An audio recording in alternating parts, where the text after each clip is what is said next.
아멘.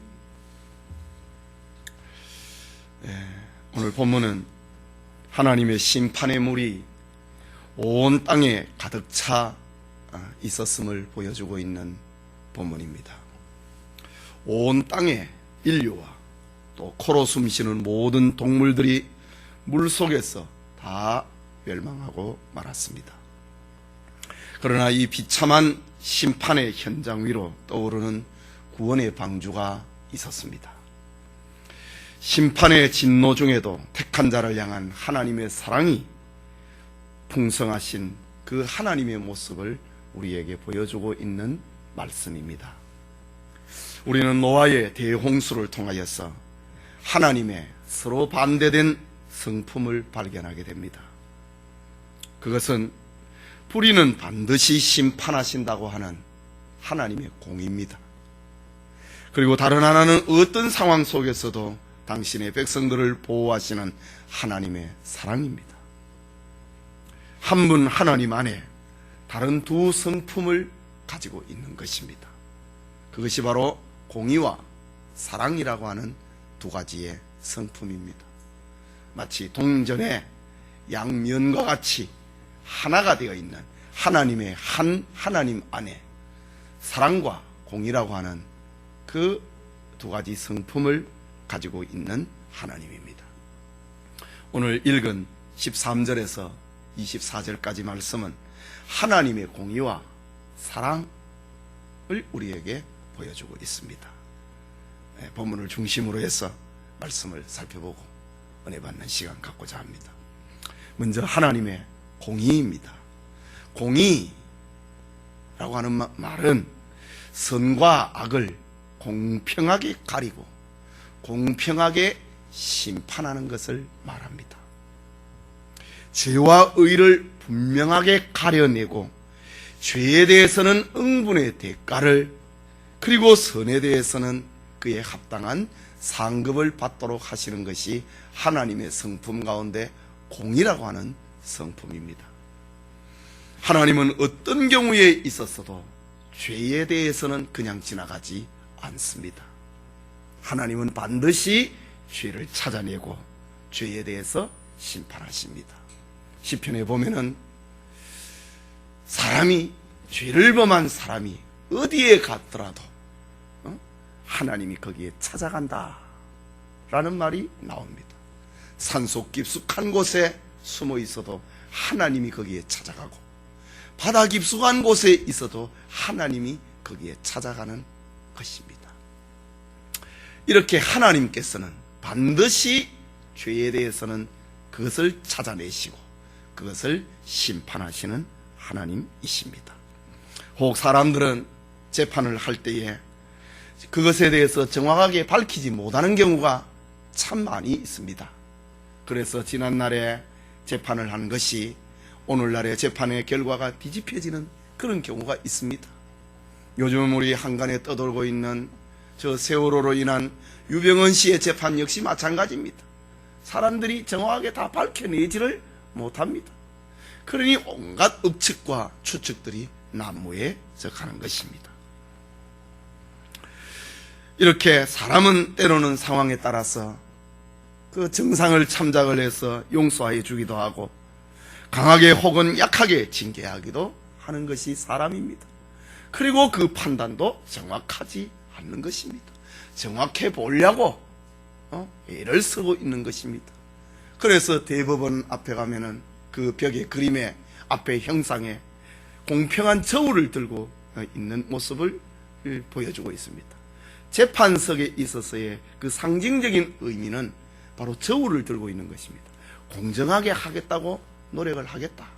저울의 추가, 이 무게에 따라서 그 추가 움직이는 것처럼 재판관이 재판을 하는 것도 이렇게 공정하게 하려고 애를 쓰는 것이지 100%의 공정한 재판은 있을 수가 없는 것입니다.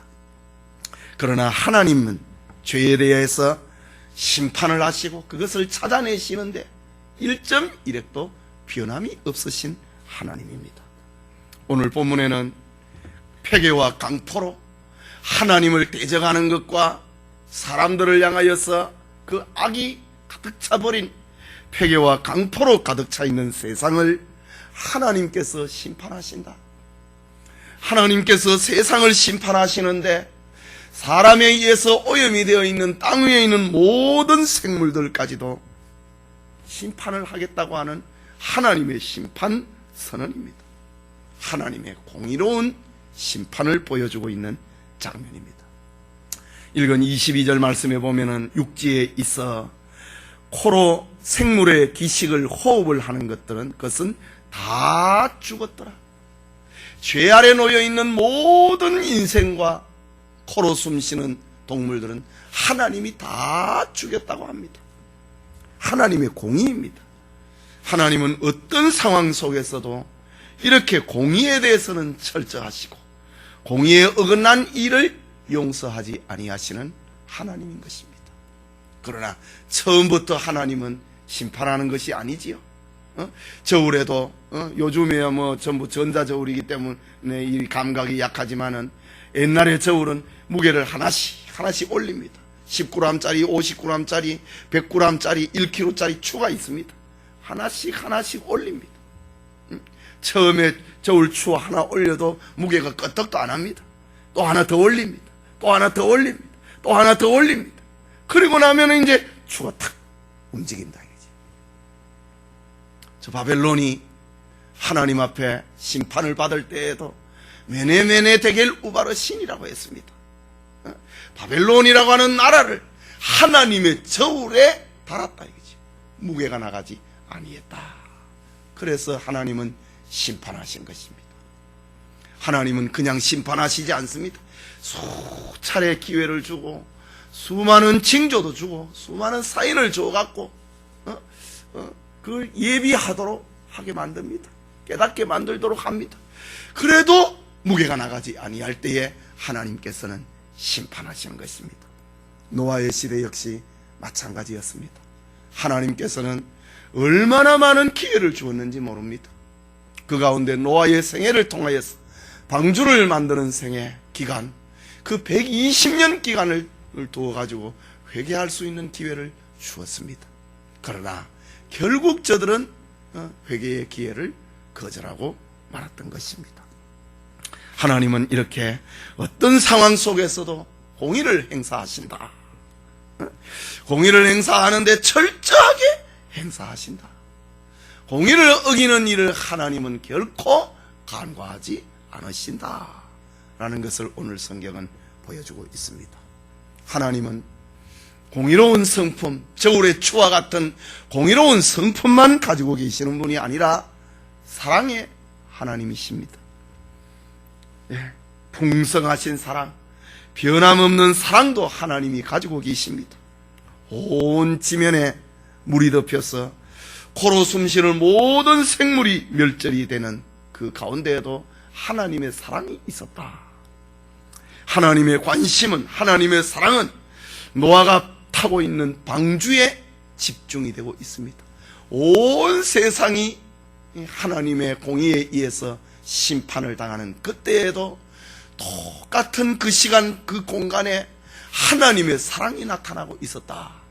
그 하나님의 사랑이 집중된 곳이 무엇인가? 방주였다고 하는 것입니다. 여기 방주라고 하는 것은 통상적인 의미에서 사용하는 그런 배라고 하는 말이 아닙니다. 방주라고 하는 히브리 말은 테바라고 하는 말인데 상자라고 하는 말입니다. 궤짝이라고 하는 말입니다. 궤입니다.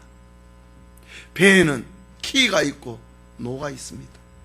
그러나 상자에는 노가 없습니다.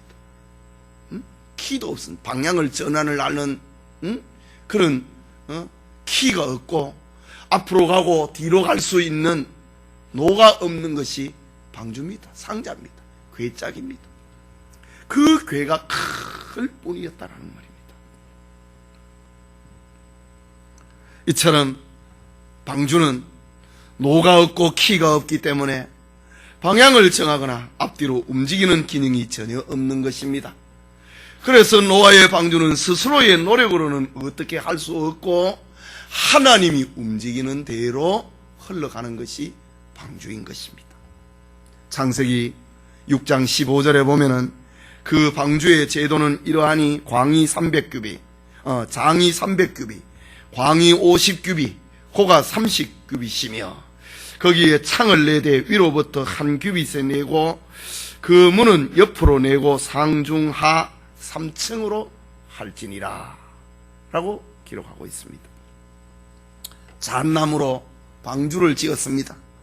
잣나무는 배를 건조하는 데 사용이 되는 가장 탄탄한 나무라고 과학자들은 말을 합니다. 방주의 규모는 광이 300규빗이다. 그리고 그 폭이 50규빗이다. 높이가 30규빗이다 라고 합니다.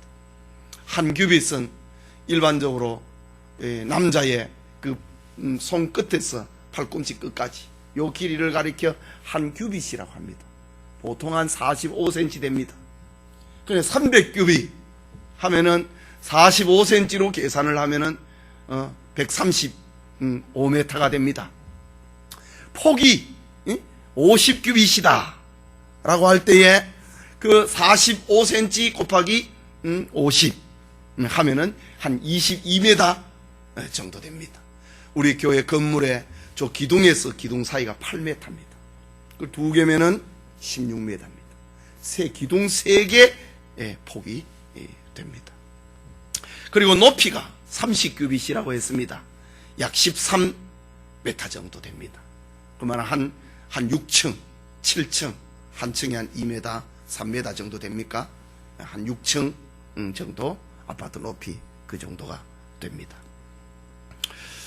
예, 이런 분량의 크기를 가지고 있으면은 약 3만 톤의 분량을 물건을 실을 수 있는 그런 크기라고 합니다. 실제로 네덜란드의 얀센이라고 하는 사람이 이 노아의 홍수에 대해서 방주에 대해서 연구를 했던 그 최초의 역사상에 나타나고 있는 사람인데 1690년에 이 성경에 나오고 있는 이 방주 모양대로 최초로 배를 만들었던 사람입니다. 이후에는 이런 방주의 모양을 따라서 그 배를 만든 사람들이 여러 곳에서 등장을 했지만은 역사상 처음으로 방주의 크기하고 똑같이 배를 만들었던 사람이 1690년에 네덜란드의 얀센이라고 하는 사람입니다. 종교개혁이 일어나고 난 다음에 청교도 운동이 일어났을 때 유럽의 본산이 네덜란드입니다. 하나님을 뜨겁게 믿었던 청교도들의 후에 1690년경에 네덜란드의 얀센이라고 하는 사람이 성경에 나오는 이 방주 모양대로 배를 만들었던 사람입니다. 이렇게 배를 만들고 난 다음에 이 배가 가장 이상적인 안정성을 가지고 있었던 배라고 합니다. 물론 그 17세기에는 노아의 방주처럼 이렇게 큰 배를 만든 적은 없었습니다. 소규모의 범선을 만들 수 있어도 길이가 100m가 넘는 배를 17세기의 인류에서는 그걸 만든 적이 없었습니다. 그런데 얀센이라고 하는 사람이 이런 배를 규모를 가지고 만들고 난 다음에 그것을 물 위에 띄워보았을 때 가장 안정적이고 가장 이상적인 배였다고 합니다. 뿐만 아니라 일반 배보다도 상중하 3층을 만들어 넣어가지고 이 상자처럼 만들어 놓은 이 배 안에는 일반 배보다도 약 3분의 1이나 더 많은 짐을 실을 수 있는 공간이 나왔다고 합니다. 그래서 고고학자들은 오늘 본문에 나타나고 있는 배의 규모, 방주에 들어간 모든 땅에 있는 그리고 코로 숨쉬는 모든 짐승들과 그리고 12달치의 양식을 함께 선적하기에 충분한 배였다라고 고고학자들은 그렇게 밝히고 있습니다. 오늘날에도 배를 만드는 것도 바로 이런 규모대로 길이와 폭과 그리고 높이 이런 규모대로 만드는 것이 가장 이상적인 배라고 합니다. 그리고 배가 길이가 적으면 그 폭도 같이 비율대로 줄이는 것이 가장 이상적인 안정성을 가지고 있는 배라고 과학자들은 그렇게 표현하고 있습니다. 이처럼 하나님은 자기 백성을 사랑하심에 있어서 한치의 빈틈도 없는 완벽하신 하나님입니다. 어떤 사람들은 이런 노아의 방주를 가리켜 상상 속에서 나오는 그런 동화처럼 이야기처럼 이야기하는 사람들이 있습니다. 여러분, 동화를 쓰고 이야기를 쓰려고 하면 이렇게 과학적인 수치가 필요가 없습니다. 그냥 배 만들었다 그러면 되는데, 그러나 성경은 그냥 이야기가 아니다 이거지요. 상상의 소설이 아니기 때문에 가장 과학적으로 모습을 성경을 그대로 기록해 놓은 내용입니다. 이처럼 하나님께서는 온 세상을 심판을 하시고 온 세상을 멸하는 가운데도 하나님의 사랑이 나타나고 있는, 하나님의 사랑이 표시되고 있는 방주를 만들었다. 이처럼 하나님은 공의와 사랑, 이것을 함께 나타내시는 하나님이시다 라는 것입니다. 다시 오늘 본문의 말씀을 정리를 해보면은, 종합을 해보면은, 하나님의 공의와 사랑은 같이 나타난다고 하는 것입니다. 그 누구에게도 사랑만, 그 누구에게도 공의만 나타나는 것이 아닙니다. 오래 참으시는 것 사랑입니다. 오래 참아도 변하지 아니할 때 벌을 준다 이거지. 공의입니다. 사랑과 공의가 나타난다 이거지. 그리고 아무리 사랑을 받는 사람이라 하더라도 하나님의 공의가 있습니다. 그래서 성경을 기록했던 시편 기자나 히브리서를 기록한 저자는 하나님의 징계가 없으면은 그 사생아라고 그렇게 표현을 합니다. 사랑만 속에서, 사랑만 받으면서 사는 사람이 없습니다. 우리가 다 가정에서 자녀들을 키웁니다. 여러분, 자녀를 키우면서 늘 화만 내고 늘 아이에게 분을 내고 매를 들면 아이의 인격이 삐뚤어져 버립니다. 아주 폭군으로 변화가 되고 모든 세상을 볼 때 비관적으로 보게 됩니다. 그래서 어떤 사람의 성장 과정의 그 배경을 보면은 저 사람이 왜 저렇게 삐뚤은 인간성을 가지게 되었는가, 가정을 보면은 우리가 어느 정도 이해가 되는 것입니다. 늘 화가 있고 폭력이 난무를 하고 있는 그런 가정에서 자라나는 아이들은 그 인격 형성이 비뚤어지게 됩니다. 뿐만 아니라 늘 사랑만 있는 가정, 그것도 역시 문제입니다. 오늘날 요즘 아이들 하나 둘 키워갖고 아무나 크는 가정들이, 꾸중을 안 하는 가정들이 얼마나 많이 있습니까? 식당에 가서 아이들이 막 떠들고 막 돌아다닙니다. 그래서 같이 식사를 하다가 꼬마 아이를 뭐라 하면은 엄마가 오히려 화를 냅니다. 왜 우리 아이 기죽이느냐고 합니다. 그 아이 기는 안 죽을지 몰라도 인격은 비뚤어져 버립니다. 지 마음대로 한다 이거지. 왜? 꾸중을 안 들었다 이거지. 사랑 속에서만 자라나는 것도 정상적인 아이가 안 됩니다. 그리고 꾸중만 들으면서 성장하는 아이도 인격이 비뚤어져 버리고 맙니다. 우리가 아이를 키울 때에 때로는 사랑을, 때로는 매를 드는 것처럼 하나님께서도 인류를 향하여서 공의와 사랑을 함께 펼치시고 있는 것입니다. 항상 함께 나타나는 것입니다. 오늘 본문의 경우만 해도 그렇습니다. 가장 엄한 공의가 쏟아지고 있는 심판입니다. 그 가운데 하나님의 풍성한 사랑이 나타나고 있습니다. 방주 안에 들어가 있는 사람들은 산다. 사랑입니다. 공의 가운데서 하나님의 사랑이 둥실 떠 있는 것이 노아의 방주, 오늘 성경의 사건입니다. 하나님은 자기 백성을 사랑하셔서 구원하십니다. 결코 죄는 그냥 넘길 수가 없는 것입니다. 그래서 하나님은 그 죄값을 대신 담당하기 위하여서 독생자 예수님을 저주의 십자가에 못 박아 죽이신 것입니다. 내가 내 백성을 사랑한다. 그러나 죄인이다. 그러나 이 죄를 그냥 넘어갈 수는 없다 이거지요. 하나님은 죄에 대해서는 반드시 벌을 하셔야만 됩니다. 그것이 하나님의 성품입니다.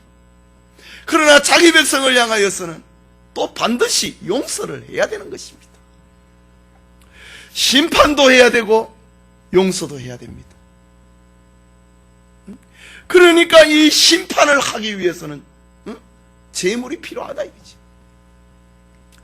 사랑하기 위해서도 제물이 필요하다 이거지. 이것이 바로 십자가에 나타난 사랑입니다. 하나님이 자기 백성을 사랑한다. 그러나 자기 백성이 죄인이다. 하나님의 사랑과 공의를 두 가지를 다 만족시킬 수 있는 것이 무엇인가? 그것이 바로 예수님의 십자가 사건입니다. 그래서 로마서 5장 8절에 보면은 우리가 아직 죄인 되었을 때에 그리스도께서 우리를 위하여 죽으심으로 하나님께서 우리에게 대한 자기의 사랑을 확정하셨느니라. 그리스도께서 우리를 위하여 죽으셨다. 하나님의 공의를 만족하는 것 시키는 죄의 삭은 사망이기 때문에 하나님의 공의를 만족시키기 위해서 예수님이 십자가에 죽었다 이거지. 또 하나님이 우리를 사랑한다 이거지. 그 사랑을 만족시키기 위하여서 예수님을 우리를 죽이지 아니하고 예수님을 대신 죽였다 이거지. 하나님께서 우리에게 대한 자기의 사랑을 확증하셨느니라. 하나님의 공의와 사랑이 두 가지가 다 만족이 되고 있는 그것이 바로 예수님의 십자가 사건입니다. 하나님은 공의만 가지고 계셔서 항상 엄한 분이 아니십니다. 또 하나님은 사랑만 가지고 계셔서 무조건 용서하시는 그런 맹목적인 하나님도 아니십니다. 하나님은 공의와 사랑을 완벽하게 겸비하고 계시는 하나님이십니다. 그 완전한 공의와 완전한 사랑을 만족을 시키는 것이 십자가에서 나타난 하나님의 공의요 사랑인 것입니다. 오늘 이 시간에 예배드리는 성도님, 우리 가운데 하나님의 공의 가운데 처해 있는 사람이 있습니까? 공의 가운데 내가 지금 빠져 있다. 내가 징계를 받고 있다. 벌을 받고 있다. 그 말입니다. 공의 가운데 처한 사람이 있습니까? 하나님은 무한한 사랑이 있다고 하는 것을 깨닫고 낙심하지 말아야 할 것입니다. 하나님의 사랑만 생각하고 있는 사람이 있습니까? 나 벌 안 한다. 나는 괜찮다. 하나님의 사랑 속에만 산다고 생각하는 사람이 있습니까? 하나님의 사랑은 모든 것을 용납하는 것이 아님을 우리는 깨달아야 하는 것입니다. 매사에 조심해야 한다고 하는 말입니다. 이것이 바로 성숙한 신앙인의 모습인 것입니다. 성도님, 노아의 방주는 저 온 세상이 홍수로 인하여서 심판을 받고 있는 이 노아의 방주는 그리스도의 구속을 보여주고 있는 예표입니다. 요한복음 14장 6절에 예수께서 가라사대 내가 곧 길이요 진리요 생명이니 나로 말미암지 않고는 아버지께로 올 자가 없느니라 라고 했습니다. 노아의 방주 외에는, 노아의 방주 밖에서는 하나님의 공의를 피할 길이 없습니다. 이 방주 외에는 하나님의 심판과 진노를 피할 길이 없는 것입니다. 이것은 장차 이 말 하나님의 심판 가운데서 그리스도 외에 다른 구원이 없다고 하는 것을 보여주고 있는 바로 예표인 것입니다. 그리스도 외에, 하나님의 은혜의 배 외에, 하나님의 은혜의 방주 외에 구원의 길이 없다고 하는 것을 보여주고 있는 예표인 것입니다. 사도행전 4장 12절에 다른 이로서는 구원을 얻을 수 없나니 천하 인간의 구원을 얻을 만한 다른 이름을 우리에게 주신 일이 없습니다. 오늘 성경에 방주 외에는 구원의 길이 없다. 방주 밖에는 다 죽었다. 23절에 지면의 모든 생물을 쓸어버리시니 곧 사람과 짐승과 기는 것과 공중의 새까지라. 이들은 땅에서 쓸어버림을 당하였으되 홀로 노아와 그와 함께 방주에 있던 자만 남았더라. 물이 150일을 땅에 창일하였더라. 방주 안에 산 사람만, 방주 안에 들어온 사람만 구원을 얻을 수 있었다. 하나님의 은혜와 사랑 가운데 있는 사람만, 십자가의 예수 그리스도를 통해서만 구원을 얻을 수가 있다. 하나님의 진노를 피할 수가 있다 라는 말입니다. 우리는 모두가 다 죄인입니다. 그러나 우리는 노아와 그의 가족들처럼 하나님의 은혜를 받은 사람들입니다. 하나님의 공의를 피할 길은 그리스도밖에 없습니다. 하나님의 은혜를 받은 사람들이 오늘 이렇게 교회라고 하는 방주에 들어왔고, 교회의 선당 대신 주님의 보호 아래서 우리가 살고 있는 것입니다. 그래서 교회의 머리는 예수다. 바울은 그렇게 고백을 하고 있는 것입니다. 세상에서 하나님의 공의를 피할 길은 예수밖에 없다. 그것을 늘 깨닫고 주님의 은혜의 날개 아래 모여들고 주님께 피하는 은총이 우리 모두에게 늘 함께하기를 소원합니다.